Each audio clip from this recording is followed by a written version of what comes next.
যুক্তরাষ্ট্রের নতুন প্রতিরক্ষা মন্ত্রী হতে যাচ্ছেন ফক্স নিউজের জনপ্রিয় উপস্থাপক পিট হেগসেথ। তবে মার্কিন সামরিক বাহিনীতে দীর্ঘদিনের কাজের অভিজ্ঞতা রয়েছে তার।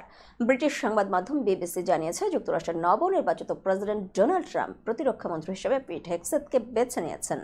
স্থানীয় সময় গতকাল মঙ্গলবার রাতে নিজের সামাজিক যোগাযোগ মাধ্যম ট্রুথ সোশ্যালে একটি পোস্টে তিনি নিজেই এ তথ্য জানিয়েছেন। ট্রাম্প তার পোস্টে লিখেছেন, পিট একজন বলিষ্ঠ ও স্মার্ট ব্যক্তি। তিনি আমেরিকা ফার্স্ট নীতির একজন সত্যিকারের বিশ্বাসী।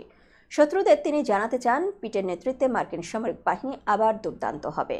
যুক্তরাষ্ট্র কখনোই পিছিয়ে পড়বে না। তবে এ ব্যাপারে হেগসেথের কাছ থেকে এখনও কোনো প্রতিক্রিয়া পাওয়া যায়নি।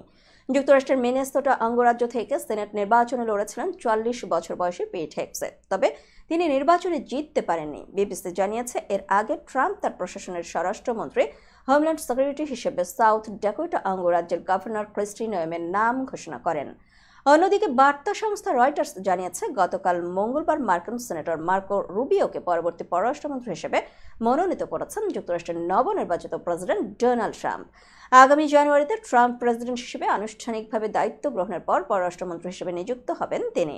এছাড়া ট্রাম্প প্রশাসনের নিরাপত্তা উপদেষ্টা হিসেবে নিয়োগ পেতে যাচ্ছেন ফ্লোরিডার কংগ্রেস সদস্য মাইকেল ওয়াল্টার্স। আর পরিবেশ সুরক্ষা সংস্থার প্রধান হচ্ছেন ট্রাম্পের দীর্ঘদিনের মিত্র লি জেলিন।